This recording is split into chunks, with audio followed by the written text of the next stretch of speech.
Meus irmãos, graça e paz, mais uma reflexão da palavra de Deus com Bruno Souza, cooperador.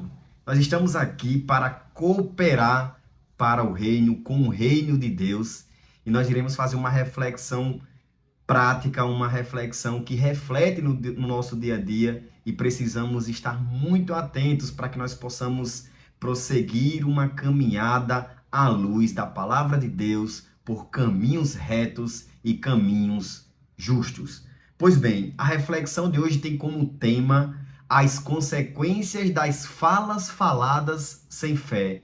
Exatamente tudo que nós professamos, tudo que nós proclamamos, tudo que nós verbalizamos ou falamos, traz consequências, traz diretrizes, traz algum efeito para as nossas vidas. E quando essas falas que nós falamos são sem fé, são falas que não são inspiradas por Deus, pode ter certeza que uma ação negativa, um efeito destrutivo acontecerá em nossas vidas e é isso que nós não queremos. Por isso que precisamos tomar cuidado com o que nós falamos. Tiago vai dizer que a nossa língua é semelhante a um leme. Apesar de ser um pequeno órgão, ela dá toda a direção do nosso corpo e da nossa vida. Pode trazer bênção ou destruição. O leme, ele é um mecanismo pequeno, é um elemento pequeno de um navio, mas ele é responsável pela grande embarcação, pela direção da grande embarcação. E muitas das vezes, estes efeitos, como nós vamos poder observar aqui no texto, esses efeitos não só traz para a minha e a sua vida, mas os efeitos podem se alastrar de tal forma a influenciar até aqueles que vivem ao nosso lado, ou até mesmo a uma cidade, estado, região, nação, ou quem sabe o mundo inteiro. Como nós vamos perceber, uma nação inteira foi prejudicada, sofreu consequências por conta de falas faladas sem fé. Capítulo 14 do livro de Números. Abra sua Bíblia, vamos fazer uma leitura apenas de 4 versos. Apenas 4 versos nós iremos fazer esta leitura para a honra e glória de Deus. Amém? Então acompanha comigo Números, capítulo 14, do verso 1 ao verso 4. Pois bem, naquela noite toda a comunidade começou a chorar em alta voz. Todos os israelitas queixaram-se contra Moisés e contra Arão, e toda a comunidade lhe disse: quem dera tivéssemos morrido no Egito ou neste deserto, porque o Senhor está nos trazendo para esta terra, só para nos deixar cair a espada? Nossas mulheres e nossos filhos serão tomados como despojo de guerra. Não seria melhor voltar para o Egito? E disseram uns aos outros: escolheremos um chefe e voltaremos para o Egito. Pois bem, esta foi a revolta do povo de Israel, do povo hebreu, do povo judeu. Esta revolta foi causada por conta de falas faladas sem fé. Moisés, ele definiu como líder do povo que 12 líderes, um líder de cada tribo, fosse fazer uma espécie de uma espionagem, uma certa pesquisa para saber se a terra que manam leite e mel, como era esta terra, quais as características topográficas, quais os povos que viviam naquela região, qual a natureza, a vegetação, se teria recursos hídricos ou não, esse povo, como é que era o povo que vivia lá. Então, estes detalhes, e entre outros, era necessário para Moisés liderar o povo. Então Moisés precisava dessa informação e enviou 12 líderes para fazer essa espécie de pesquisa, essa espécie de espionagem. Pois bem, dos 12 líderes, quando eles voltaram com um relatório, 10 deles trouxeram um relatório negativo e apenas 2 trouxeram um relatório inspirado em fé, inspirado em Deus. Por isto que este povo se revoltou. E para a gente entender melhor, vamos ver que palavras foram estas, que relatório foi esse que fez com que o povo sofresse deste nível a esse ponto. Para isso é necessário a gente voltar ao capítulo, no capítulo 13, a partir do verso 27. E deram o seguinte relatório a Moisés: entramos na terra a qual vocês nos enviou, onde manam leite e mel. Aqui estão alguns frutos dela. Mas o povo que lá vive é poderoso e as cidades são fortificadas e muito grandes. Também vimos descendentes de Enaque, os amalequitas vivem no Neguebe, os hititas, os jebuseus e os amorreus vivem na região montanhosa. Os cananeus vivem perto do mar e junto ao Jordão. Então Caleb fez o povo calar-se perante Moisés e disse: subamos e tomemos posse da terra. É certo que venceremos. Mas os homens que tinham ido com ele disseram: não podemos atacar aquele povo, é mais forte do que nós. E espalharam entre os israelitas um relatório negativo acerca daquela terra. Disseram: a terra para a qual fomos em missão de reconhecimento devora os que nela vivem. Todos os que vimos são grande estatura. Vimos também os gigantes, os descendentes de Enaque, diante de quem parecíamos gafanhotos a nós e a eles. Este é um relatório de pessoas quais não possuem o Espírito Santo, não têm fé o suficiente para acreditar na promessa de Deus.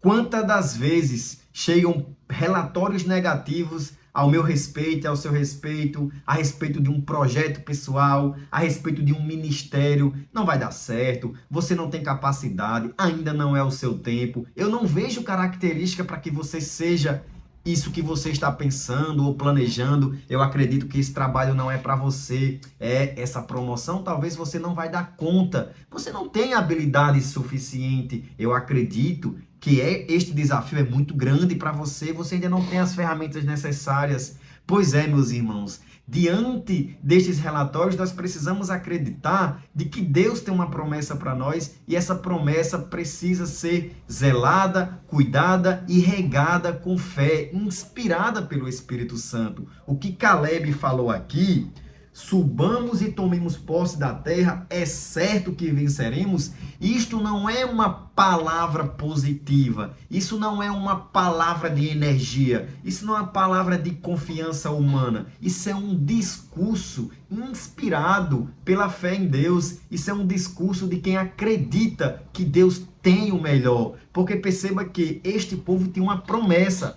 Logicamente, para a gente não cair no emocionalismo ou em uma palavra motivacional, eu não estou aqui para te motivar.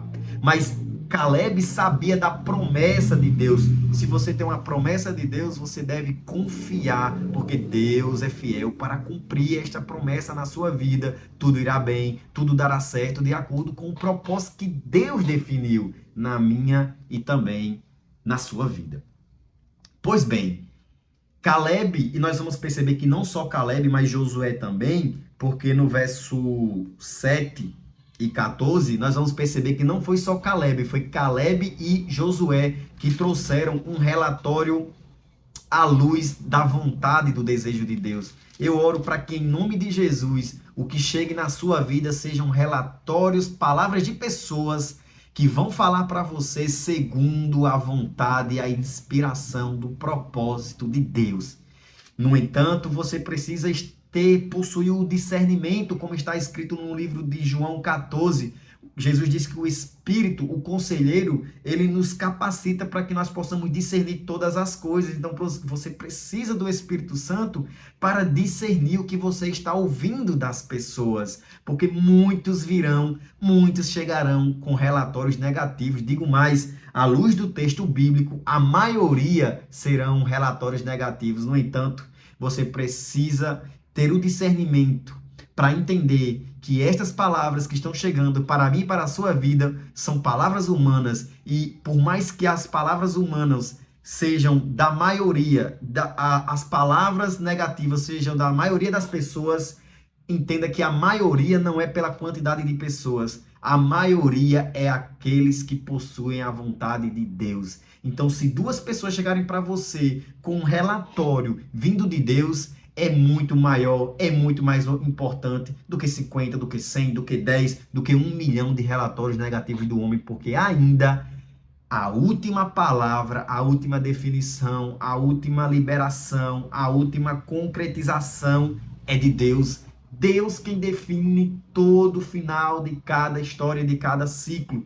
Então, que você permita-se e saiba discernir que é Deus que tem a direção, o caminho para as nossas vidas. João 14,6, Jesus é o caminho, a verdade e a vida, que o seu caminho, que a sua verdade, que a sua vida seja baseada na vontade do bom pastor, como está escrito em João 10, Jesus é o bom pastor, e assim como um bom pastor, ele vai liderar as suas ovelhas, como nós somos ovelhas de Cristo, nós somos orientados, nós somos direcionados, nós somos cuidados por esse bom pastor, que sabe o dia de amanhã, que sabe o dia depois de amanhã, que sabe todos os dias e tem o melhor para as nossas vidas. Pois bem, é isso que nós devemos nos pegar no relatório de Deus, da vontade de Deus, da palavra de Deus, à luz das Escrituras Sagradas. No entanto, quando você não caminha de acordo com o relatório de Deus, o relatório de Deus é um relatório de vitórias em Cristo. Mas quando você não ouve o relatório de Deus e você escuta o relatório negativo de homens sem fé, as consequências são estas que nós acabamos de ler no início do nosso vídeo, capítulo 14, do 1 ao 4, e nós iremos extrair quais são essas consequências e que essas consequências são muito prejudiciais para as nossas vidas.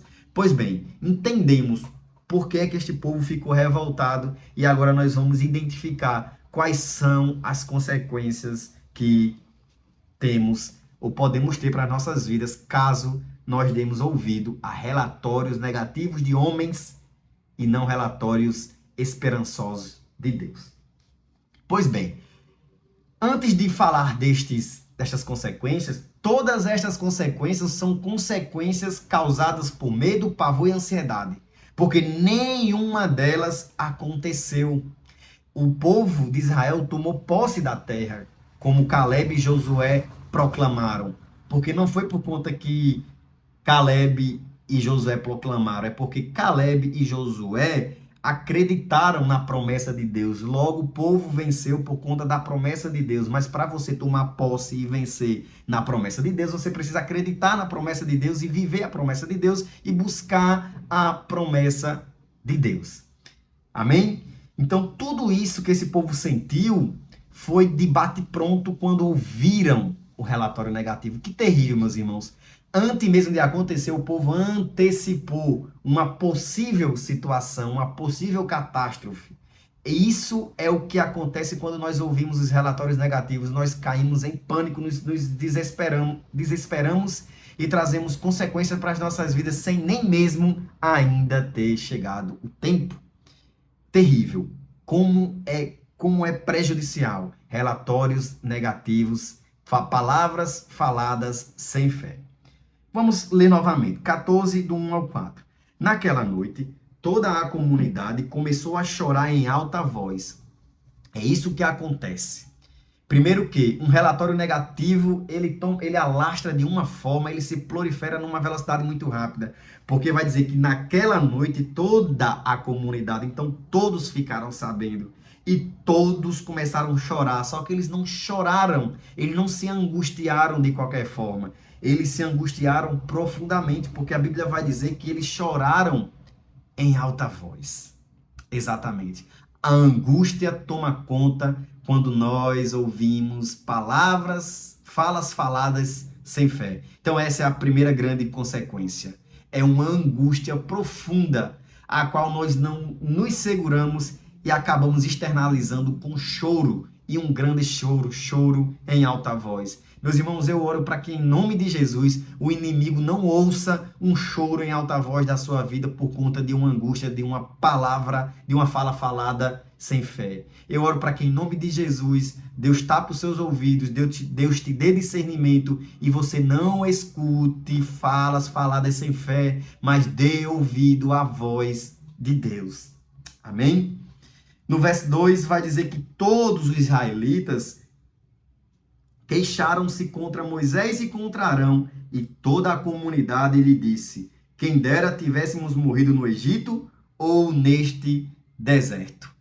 Outra grande consequência, até líderes de Deus, porque Moisés e Arão foram líderes instituídos, reservados, separados, chamados para o propósito de Deus, e até os líderes de Deus sofrem consequências quando você dá ouvidos a relatórios negativos. Então, meus irmãos, não culpe a liderança por conta que você ouviu relatórios negativos. Antes, veja e tenha o discernimento, se estes líderes foram colocados por Deus, eles não merecem sua queixa, eles não merecem ser criticados. O que você precisa fazer é tirar as fendas das amarras, da distração e do engano do inimigo e cobrir o seu olho e passar a enxergar sobre a perspectiva do Espírito Santo de Deus. Quem olha por fé, como Paulo diz, nós não vivemos pelo que vemos, mas nós vivemos pelo aquilo que acreditamos. Então, viva por fé. Pois bem, meus irmãos, e uma outra grave consequência é que nós somos muitas das vezes contaminados pelo veneno do mal e preferimos a morte, abrindo mão da vida e da esperança e dos planos e dos propósitos de Deus para as nossas vidas. Porque este povo, eles preferiram morrer ou no Egito, ou mesmo no deserto, ou mesmo no processo. E eu oro para que, em nome de Jesus, você não seja contaminado com esse veneno de voltar ao passado ou morrer até mesmo no processo. A morte não vai prevalecer nem na minha, nem na sua vida. E Deus vai derramar um bálsamo de vida para que nós não soframos essa consequência dos propósitos de Deus. Amém? Uma outra grande consequência, verso 3. Porque o Senhor está nos trazendo para esta terra? Só para nos deixar cair a espada? Nossas mulheres e nossos filhos serão tomados como despojo de guerra. Não seria melhor voltar para o Egito? Pois é, outro veneno, outra consequência terrível de falas faladas sem fé, por conta das falas faladas sem fé. É o questionamento de Deus. Agora quem entra em cena talvez seja a pior consequência de todas, que é quando nós se revoltamos em relação a Deus. Quando nós queremos colocar Deus, a culpa em Deus, gerenciar os nossos erros, nossas emoções e colocar tudo isso na conta de Deus. Como é terrível quando o nosso coração se enche de dúvidas e de incertezas e de questionamentos quanto ao nosso Deus. E aí vem outra séria consequência, que é a de voltar para o Egito, voltar para o lugar das trevas. Terrível, meus irmãos, quando nós desejamos as trevas. E isso acontece por conta de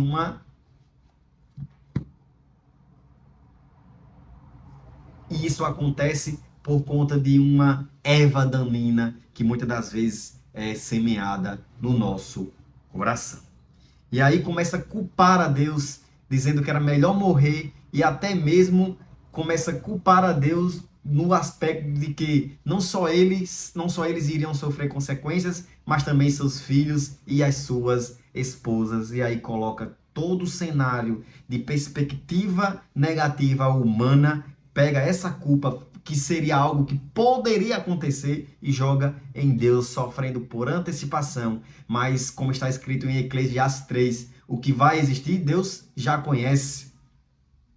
Me perdoe se não for o capítulo 3, mas em Eclesiastes tem esse texto, que o que vai existir, Deus já conhece. E o que esse texto quer dizer é o que vai acontecer, o que tem para você, o que está no futuro, Deus está lá. Amém?